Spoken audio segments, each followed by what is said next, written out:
and if you don't get enough here, you get them on this coaching show tonight at 7 o'clock down the line with you. So. A little multitasking going on as we speak here in Columbia.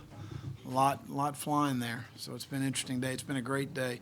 First of all, I want to congratulate our graduates on our football team. We've got 8 young men that have graduated and received their diploma before they've played their last game at the University of South Carolina. Some of them happened this summer, but I want to recognize them as well. But Corey Helms, Alan Knott, Demetrius Smalls, Dante Sawyer, Chris Lamons, Sky Moore, Ulrich Jones, and DJ Park. What a phenomenal job that these guys have done graduating before they finish their eligibility. It says a lot about our program. It says a lot about Maria Hickman and the staff at the Doty Anderson, and what a fantastic job that they do, and our commitment here to the true student athlete, and that's a lot of fun. But the program got better today. We ended up signing 20 guys in this class in this early signing period, and looking forward to obviously finishing out this class, but we certainly improved our program. We'll know about this class, as I'll say, every year.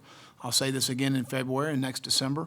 We'll know about this class in 2 or 3 years. But I really think as far as the critical factors are concerned, at every position we hit more and more of what we want our football team to be and look like moving forward, and that's exciting. The last 2-year signing classes, we've produced 18 starters, 9 major contributors. You're talking about 27 guys on your football team, 28 guys on your team that are playing in their first or second year and are major contributors to your organization. It's also produced 2 permanent team captains, and Jake Bentley and Dennis Wonham voted by their teammates for only the 3rd time in school history. So you talk in terms of leadership and character and the type of people you want in your organization, because there were certainly some other guys that were up for that award as well, but voted by their teammates.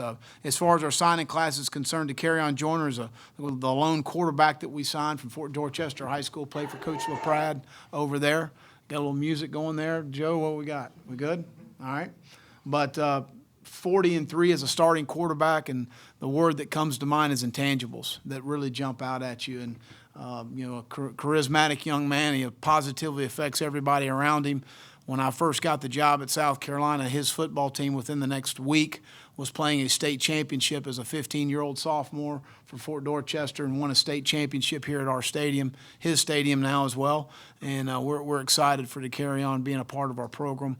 But guys, again, 40-3 says enough to me as far as what he's accomplished. He also is a mid-year enrollee. Of the signing class we had, 13 will be mid-year enrollees, which is the largest number by far that I've ever been around, and I'll address that as we continue to move forward. Shawn Fynn from Braden Rivers, a 6-foot, 220-pound back, extremely talented, big back, tough, hard-nosed runner, has really good hands out of the backfield, a really good blocker, extremely bright.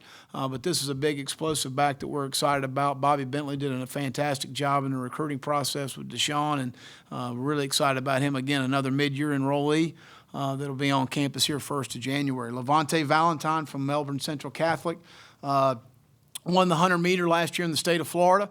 Was a 10.66, I believe, was the winning time that year. He's been as low as a 10.40. He will run track here at South Carolina as well. He did injure his knee this past fall. He's working through the rehab with that. I talked to him a little while ago. He seems to think it's going extremely well. He's a 4.0 GPA. Extremely intelligent young man, bright student, so excited that he's going to be helping the Gamecocks in the football field and running track, and excited to have that speed and having a guy like that can run like he does. Tyreke Johnson from Screven County. He's been a Gamecock there at Screven County. We're excited he's going to continue to be so. But again, a guy that came to camp, he's vertical 36.5 inches. He broad jumped 10.4 in a predominantly running offense, had 11 touchdown catches this year. But just an explosive guy. Coach Duncan's done a fantastic job over there, but he's a 6'3", 190-pound guy, and again, a guy that came to camp and earned it. He earned a scholarship. We really liked his tape, but we wanted to see him work out, and sometimes the receiver tape can be a little deceiving, and he just came to camp and killed it, and was really excited, committed us soon after that. So we're really excited to have Tyreke a part of the Gamecock family. Darius Russia, receiver from C.E. Murray right here in state. Again, another outstanding student, 3.940 GPA. But was really impressive camp our first year, 2 years ago. Played quarterback, receiver, running back, defensive back, was a kick returner, did really everything for C.E. Murray. He's also a state champ in the long jump and the triple. and his mom Sonia there teaches at the school. So a guy that we think's got a tremendous upside. He's a 6'2", 190-pound guy that can do a lot of different things, and we're excited about him being a part of our program. And you see right there in the highlights, he can do some special things with the ball in his hand. We wanted to become a longer team, create some more length at multiple positions, and certainly, as you see going through this, we're going to be a longer football team. Josh Vann from Tucker High School. Brian Lamar's the head coach over there, one of the best programs in the state of Georgia. We signed Aaron Sterling last year from Tucker, and most any young man I've signed from that school knows about work and effort and toughness and the things that we value here in our program. But he had a wow factor at camp. He's a very smooth receiver. He's got great hands. He's got great ball skills down the field, but a guy that we're extremely excited about. Deborah and Stacy, his parents, are great people, and really excited about Josh. They played in the state championship against Valdosta last year, and they lost, and then they got beat in the semifinals this past year to Coffee. But a great program. He understands about winning. He understands about work ethic, and that's two really important things. Offensive line-wise, Dwight Campbell from Lugoff Elgin here locally, played for Matt Campbell, a former Gamecock and former Carolina Panther. But again, another guy that came to camp and earned it. So much of playing offensive line is the intangible qualities you're looking for, and Coach Wolford was really excited about his effort in camp and his toughness and how he displayed that, but he's done a fantastic job. The thing about White, he's only 17 years old. He won't be 18 until he enrolls. He is a mid-year enrollee, but he's 6'5", 280, and he's going to continue to grow. Jevon Gwen from Harding High School up in Charlotte, played for Sam Griner. They just won the state championship, first time since 1951. It's an amazing run there that they had there at Harding this year. I think they ended up being 14-1. But you're talking about an explosive athlete. He's a 300-plus power cleaner, 400-plus bencher, and a 500-plus squatter. So this guy's an explosive athlete, could play on the defensive side of the ball, we feel, but he will start as an interior offensive lineman for us, and we're excited about Jevon.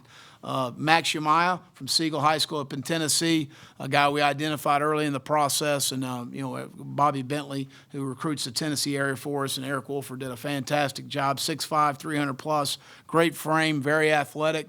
A guy that's just got a tremendous upside as a player. But we improve athletically with a guy like this that can climb on the second level, has the length and athleticism to block in space, but also has the power in his lower body continue to grow. And he and his mom, Heather, are great people, and really excited about having Max a part of our family. Hank Manos from Chapin High School here locally. Justin Gentry does a fantastic job there. This guy's a state champion wrestler, was undefeated as a junior. But as a 6'4", 275-pounder, he had to keep it at 275 because that's the weight limit for the heavyweight. So there's no telling how big Hank's going to actually get when he gets on campus. And, Frank and Lori, his parents, are great people. Really enjoyed getting to know them. But he's got the tenacity for the position. He's got a great work ethic. And we're really excited about Hank being a part of the program. Jabari Ellis from Georgia Military, played for Burt Williams over there.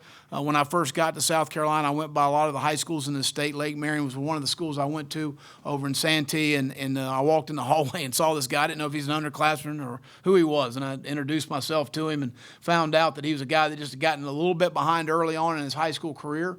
But was going to play in the Shrine Bowl that year. I called Burt Williams and said, I think I found you a really good defensive lineman, and we need him to be a Gamecock in a couple of years, and that's the way it's worked out. But excited to have Jabari, really looking forward to him getting here. Kingsley J.J. Mbare just won a state championship at Hateville Charter. I was at the game last Friday night, but a big, long athlete, 6'4", 260, won the state final against Rabun County. First play of the game, they throw a little bubble pass, and at 260, he outran everybody to the ball. But this guy's got a tremendous upside and extremely intelligent. JJ's his nickname from JJ the Jet, the old cartoon there. His mom nicknamed him that when he was little. So I don't mean to get him, the guys will give him a hard time about that, but wonderful young man. He is a mid-year as well. So we're looking forward to getting him in our program as soon as possible. Jesus Gibbs from Potomac High School up in Virginia, a guy that we started out initially recruiting as an offensive lineman. And as the process started to wear on his senior year, he's playing tight end. He's playing on the defensive side of the ball. He did play some offensive line, but athletically, this guy he's a really good athlete. We worked him out in camp. Every one of these guys we signed worked out in our camp. And, he's a guy that we really are excited about on the defensive side of the ball. He's a 4.0 student. He was accepted into Princeton and Harvard and some different schools like that. But we certainly are excited about him. Just an explosive athlete, had a great workout, and I think he's got a tremendous upside. Tyreke Johnson from Lakewood, was a guy that was initially going to sign with us a year ago. He tore his labrum, felt like that he needed labrum surgery, and we delayed his enrollment. He is on campus right now. He has practiced with us the last 2 days, just been in helmets only, but a guy that we're really excited about. We were excited about him last year and felt like we'd rather have him surgery, not start his clock coming on campus, and let him enroll now, and excited about having Tyreke here on campus. Ernest Jones from Ware County, Waycross, Georgia, played for Franklin Stevens. He used to be the head coach at Tucker and Lamar before that. But I've known Franklin for a long time, and you get one of his players, they're going to know about work ethic, and they're going to know about the things, the intangible qualities that a good football player's got to have. But Ernest is really smart, instinctive, tough, a guy that can make all the calls, and he's got a tremendous upside moving forward. But he's going to know about work ethic. He's going to know about toughness, and that's exciting to get a guy like that a part of our program. But as a bigger linebacker, again, we're playing some more two-back teams, especially on the Eastern Division. We need to get bigger at that position, and certainly Ernest provides that. Rosendo Lewis from Deerfield Beach was a guy that we identified early in the process. Coach Glenn, his coach down there, is a guy that T-Rob and I have known for a long time. But early on, we had identified this as being a guy that we wanted to have on our football team. He committed to another school, and this crazy coaching carousel takes place, and he's looking for a home. And we were able to continue to recruit him. He can play all four linebacker spots. He can play Sam, Mike, Will, or Buck. He's got pass rush ability, but he's a guy that's got a tremendous upside. He is a head butter. And that's I went and watched him play, getting ready for the state playoffs there last year in December down at Deerfield. I left the practice field and looked at T-Rob, and I said, he's one of us. So we've been recruiting him since then, and we're very fortunate today that he's a Gamecock. Defensive back, R.J. Roderick from Cane Bay, who played for Coach Zara over there. Again, a guy that played high school quarterback, an option quarterback. You see his athleticism. He came to our spring game last year. I remember I met him right out here in the hallway. I told Pat Washington, this guy's got a great body. Let's make sure we get him to camp. I want to see his movement skills in space to see if he could play defensive back, and he can. He's got man coverage ability. He's got zone instincts. He's a guy that we're really excited about. I've coached a lot of guys that didn't play defensive back in high school, like Earl Thomas, LaRon Landry, Travis Daniels, Corey Webster, that played quarterback only in high school. And if I'm a high school coach, I'm going to put my best player playing quarterback too, because he gets to touch the ball every snap, and he gets to make plays with the ball. But those guys got to make decisions.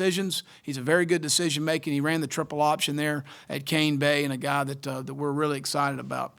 J.C. Horn from Alpharetta High School. Coach Nichols does a great job over there. But, J.C., again, we need to get longer in the secondary. We need to get more physical in the secondary and be able to, continue to work to play our style. But a very smart cover corner guy, can match up against the bigger receivers. He's also a returner, so he's got a vast skill set for what we're looking for at the position. Again, another guy that we stayed on in the process and continued to recruit. And I think he's got a tremendous upside as a player. But as a guy outside, you can go match up against some of the bigger receivers and not worry about the matchup issues sometimes that you could have. But excited about him and getting to know his dad, Joe, in the process has been great. And Lucretia's mom's a wonderful lady. Israel Mukamu from Berkeley High School. Now, he is at Parkview or a Parkway in Louisiana, Shreve Point area, but is from Berkeley County here in South Carolina. Excited to keep him in state. Again, another guy, you're talking in terms of length, physicality, and intelligence. And this guy can really run on the top end. He can finish down the field.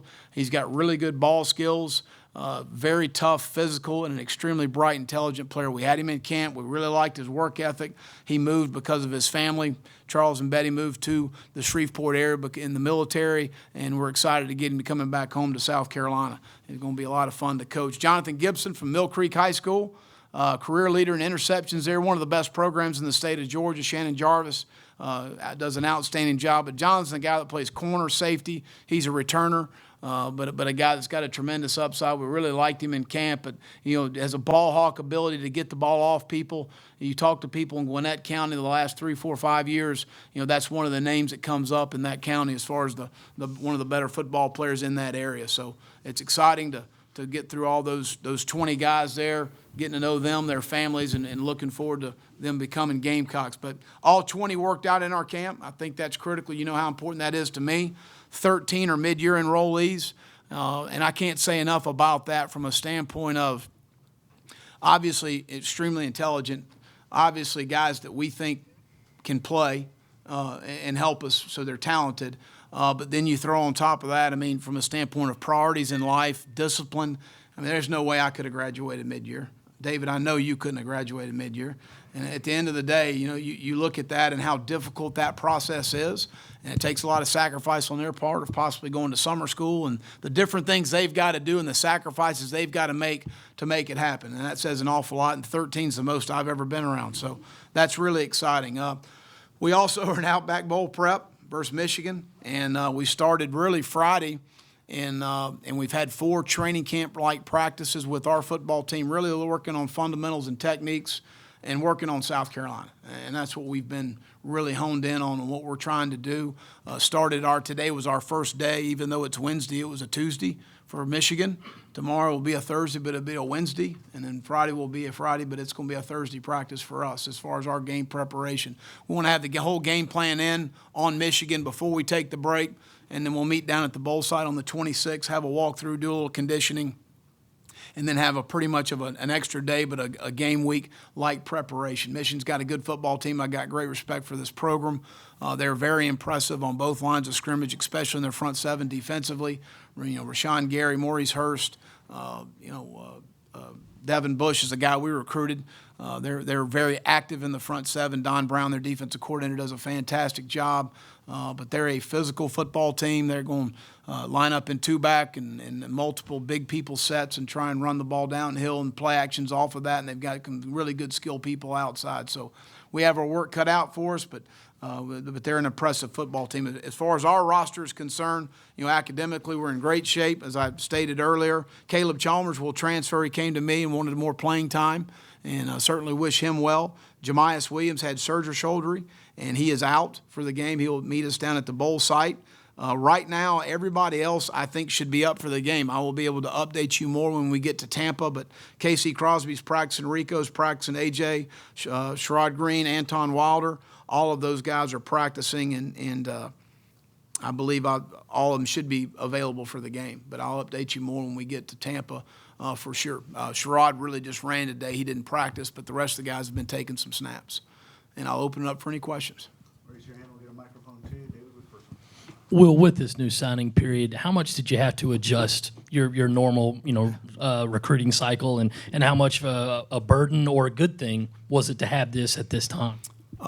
You had to adjust a lot from the standpoint of, number one, of as you dealt with young people, sometimes they think they're going to sign the early signing date, then I'm not really sure I'm going to sign the early signing date. So it puts a lot on the assistant coach to get the information right. And I'm very involved in all of the recruits, so I'm involved in that process as well to make sure that, I only get one visit off campus with a prospective student athlete. So, I hit more guys in December than I ever have because of the fact that we didn't want to waste, not that I'm going to go in there and get the kid to sign, but certainly the attention that a young man deserves is important. And I think our staff did a fantastic job of identifying those things early in the process and knowing, where we needed to spend our time. But we spent a lot of time talking about this early signing period as a staff, and I think we managed it pretty well. We had more visits in the season than we normally do. We had a big weekend in December during the banquet, which is what we normally do. So I don't know that it was much different much more different than just having more visits in the season. So it is what it is. I mean, it's the rule. We'll go play by it. Are you in favor of it? I'm kind of down the middle on it. At the end of the day, I don't. Whatever they want to do is fine with me. I don't waste time giving them my opinion because it doesn't matter.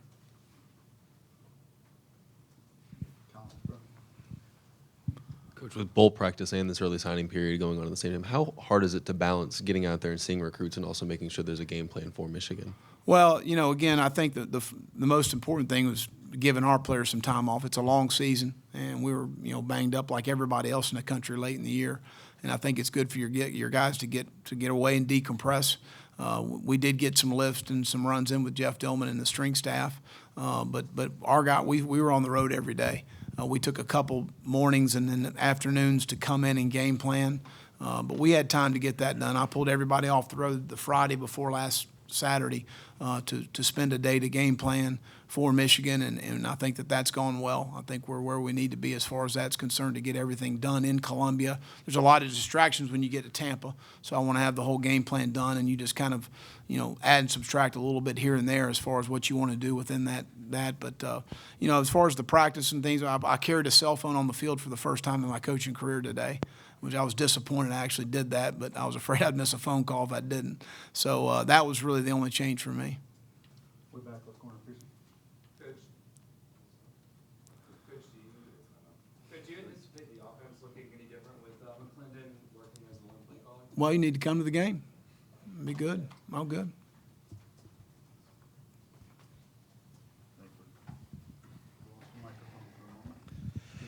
Will, is bowl practice in this bowl game too early of a time to identify who are going to be your leaders for 2018? Well, I think so. I think our team voted for permanent captains for this year and voted for Hayden Hurst and Sky Moore, two guys that are moving forward, and Jake Bentley and Dennis Wanham. But I certainly think that we have a lot of good leadership in our underclassmen and some guys that are certainly very capable. And I think you identify that more in the off season, in my opinion, than you do right now. Mike in the back. Yeah. Hey, well, why the change in offensive coordinator, and what are you looking for from your offense here going forward specifically? Well, what did you want to change? Well, I just think we need to be more productive at the end of the day, and that was kind of what I wanted to do. And but schematically, I like what we do. I like to play with a little quicker tempo at times, and we need to be more productive.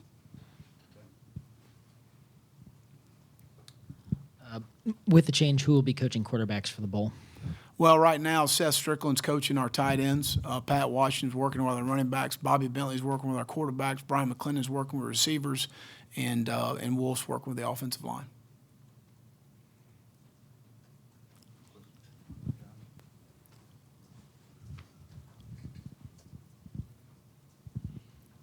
When did you come to the conclusion to make that change with Kurt Roper, and how did that conversation go?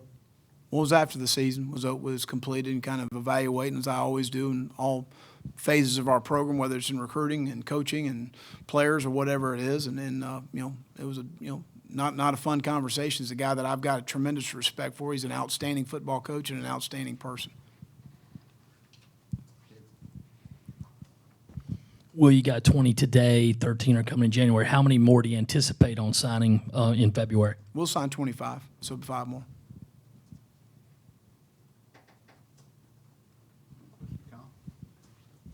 Will, you mentioned not knowing who your leaders are yet for next season, but how big are these bowl practices for getting guys behind Hayden and Dante and some of the other seniors that are graduating? Sure. How important is it for them and the young guys on this team? Well, leadership is an everyday thing, and so it's not that we don't identify it. I think it's pretty evident to some guys that can step forward. But I think from a young player's perspective, huge opportunity for a lot of guys, but we're still a young team. 70% of our roster is freshmen and sophomores. So to just turns and reps, giving guys different opportunities. But to see Damani Staley and Devon Bowen and some of these guys and Jordan Carty and Jordan Rhodes practicing well, I mean, that's what we need to be able to see these guys continue to develop, and we get more and more reps with those guys. But I certainly think that we've got that part of our evaluation in the recruiting process is the intangible qualities. And talking in terms of the high school coach, the counselor, the principal, the people in the community of, what type of young man is this? Does he have the ability to be a captain of a football team? And I think that's really important in the evaluation process. So that's essential in our evaluation process, and something that you got to continue to bring that along when a young man gets on campus. Yep. Kind of evaluating the season, what did you see out of Jake over the course of the 12 games? Did you see the growth that you expected from him as a freshman to sophomore, and how do you think Bobby working with him now during this period can help him, if at all?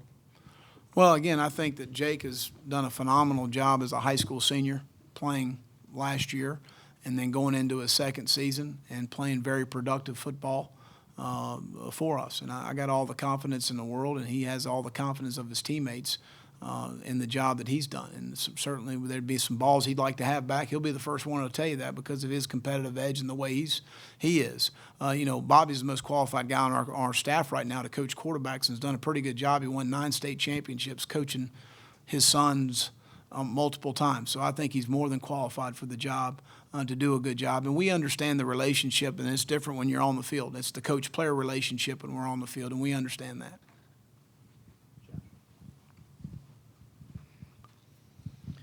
Couple of things. Zach Bailey at one point was talking about looking at the NFL. Has he given you an indication for sure of his plans for next year? Right now, I totally expect him back. Mm-hmm. And when do you want to make an OC hire? When do you It'll want be after the bowl game. Do you, shortly after the bowl game? Is there any deadline once you get past the bowl game in terms have a of deadline urgency? on anything. And the 10th assistant coach, do you know when you might make that hire? January 9th. You expect to add that person then? You expect to be ready to go there? What kind of position are you looking for? What kind of role are you looking for in that job? Well, again, obviously, I don't anticipate any other changes on our staff. But, you got to be prepared for anything from that standpoint. But I need some more help with Coleman Hutzer on special teams. The guy does a phenomenal job, and I want somebody to be able to help him. But it also needs to fit for us in the recruiting aspect as well. In our area of recruiting from North Carolina, South Carolina, Georgia, and Florida to continue to help there. Will the NCAA released a statement about recruiting violations that were self-punished and kind of minor in nature, but No, they were very minor. Yeah, what steps have you taken to avoid that in the future? Well, also, the NCAA found us a very compliant program, number one. They were overly minor in nature, and they've been handled, and we've closed the book, and we're moving forward. Nothing to it.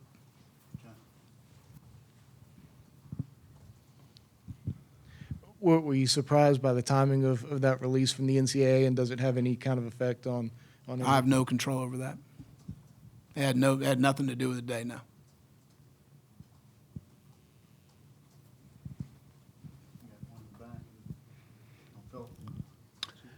Jonathan Gibson had said he was going to wait until February, take some visits, then he ended up signing today. What did you say to him to convince him to go ahead and get it done today? I believe Shannon Jarvis, his head coach, may have had a talk with him. So, no, again, when you deal with young people, sometimes they hear something and they think that's a really good idea, and we will think at the end of the day, Jonathan's been committed here. He's a really good football player. He's a wonderful young man. And, who wouldn't want to go take 14 other trips and go to some different places and see some different things and get your, food paid for and all that kind of stuff? It's a neat experience. But, you also run the risk of losing a scholarship somewhere if you continue to wait on those situations. And obviously, Coach Jarvis has been a part of this for a long time and understands the recruiting process. And I think they had a little meeting today, and they called us when we got off the practice field and said, is there any way you could email this stuff over to us? We'd like to sign today. Just what kind of an opportunity is it for Coach Strickland to kind of step in, obviously for a young coach, getting that kind of responsibility in this sort of situation? Well, Seth does an outstanding job. Of course, played here at South Carolina, from the state, and but he's a very intelligent guy. It's all about opportunity. I mean, you have to get your foot in the door somewhere. But he's a guy that has been working with Coach Washington all year.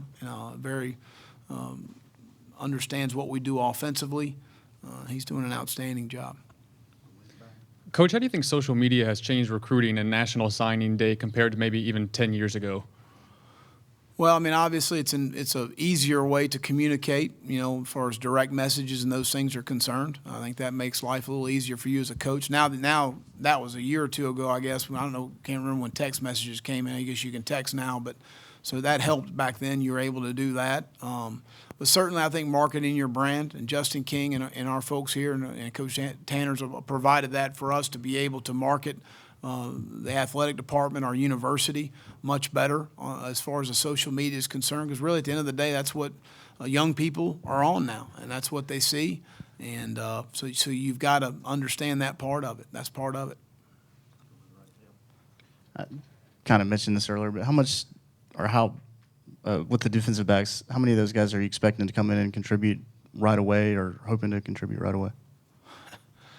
Well, we don't sign them if we don't think they can play. So how much they're going to contribute, I have no idea. I'll wait till they get on campus, and we'll evaluate those guys. And are they going to have the opportunity? Absolutely. It's sheer numbers will tell you that. And then, obviously with us losing, Chris Lamons and Jamarcus King and DJ Smith, that opens up a lot of opportunity for a young man to come in and play, especially as much nickel as we play. And we had in a lot of situations last year we couldn't go to dime because we didn't have 6 guys that we felt confident enough to get the job done. So absolutely, they'll have every opportunity in the world. And I don't know that there's anyone in the country, and when T-Rob and I have been together, has played more defensive back as freshmen and started more defensive back as freshmen. So we do have an ability to get them ready to play, but I'm not ready to sit here on December 20th and tell you who's going to play against Coastal Carolina in Game 1. Will, how are Shy and Rico? Yeah, they're good. Rico's been a little slowed because of the ankle, but Shy's doing well, doing very well.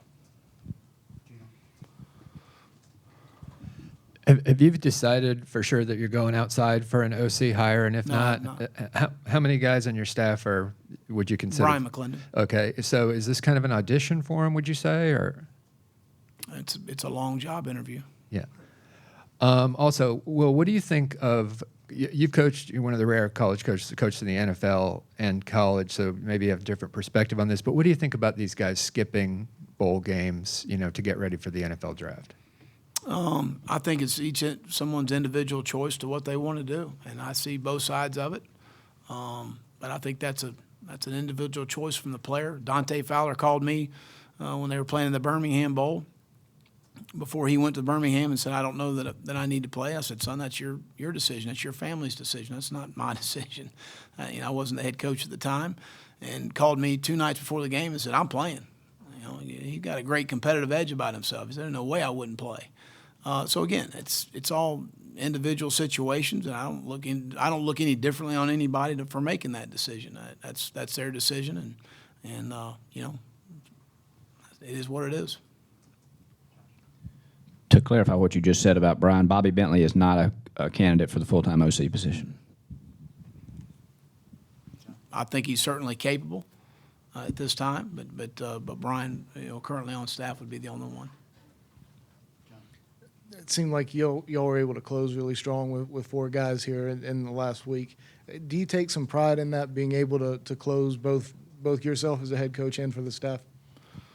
Well, I mean, I think that it's, John, I don't know that it's closing, it's persistence. And it's the same message over and over and over again in promoting the University of South Carolina, our staff, our program, and where it's headed. Because the message never change. I mean, the message for us never changes. It's not about that. And then, so it's just the persistence of the consistent message of what we do and how we do things. And, you just stay after it in the recruiting process. There's no magic wand. At the end of the day, you got to stay persistent in what you do in recruiting to recruit the type players you want in your program. Will, how much did it mean to you that Hayden made his declaration but immediately said, "I'm playing," and continues to be a leader and a captain? Oh, he's the best. Now, we're going to miss him. I mean, and I think as much as anything, his athleticism and all is great, but his intangible qualities and how he positively affects the people around him, we're going to miss that in a tremendous way.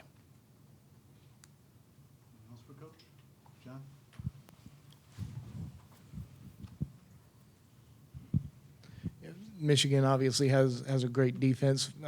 Do you get involved with Coach McClendon more than you did previously with Kurt Roper, just because this is his first time coordinating an offense and calling a game?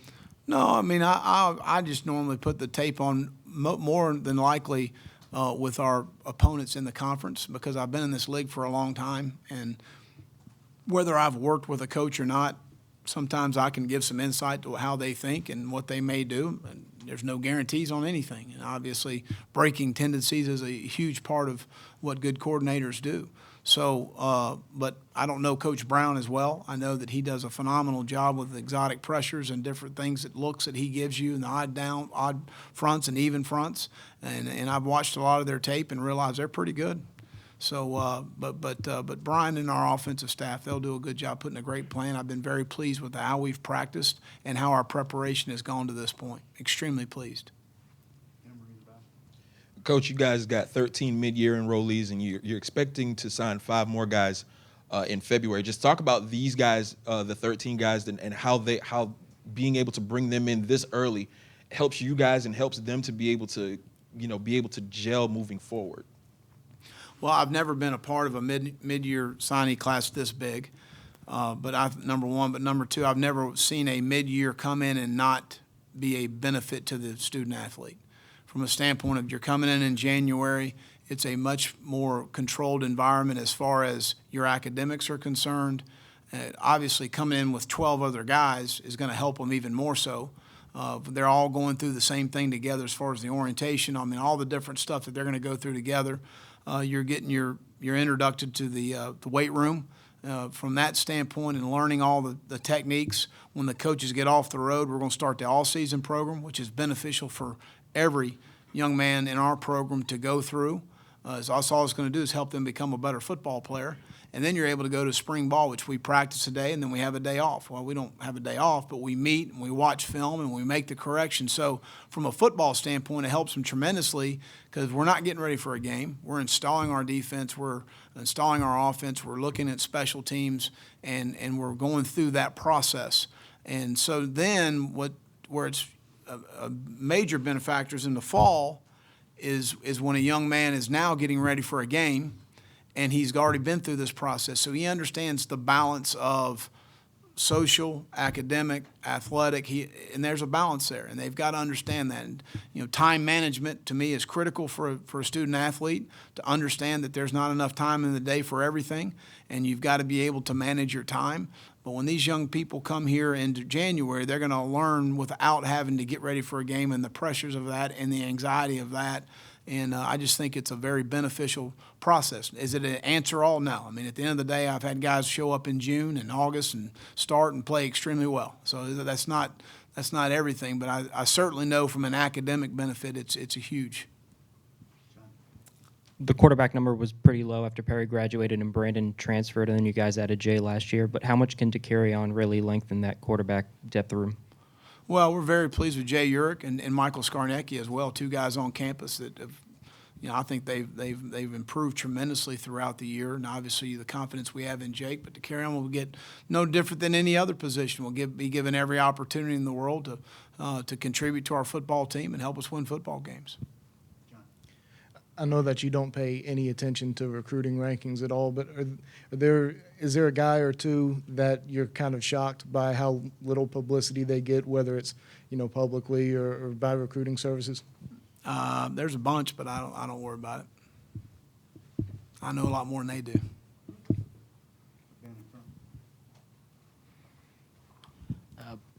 When a guy like Coach McClendon is going through what you kind of call a long interview, what are the sort of things you kind of look at, since it's obviously a pretty short amount of time that he's kind of in that spot? Sure. Well, I think, organizing practice, organizing meetings, command with the team, command with the staff, and, obviously the preparation to the game and then the production of the game. I think it's all encompassing. And, to this point, he's doing an outstanding job. Anything else for Coach? All right. All right. Thank you.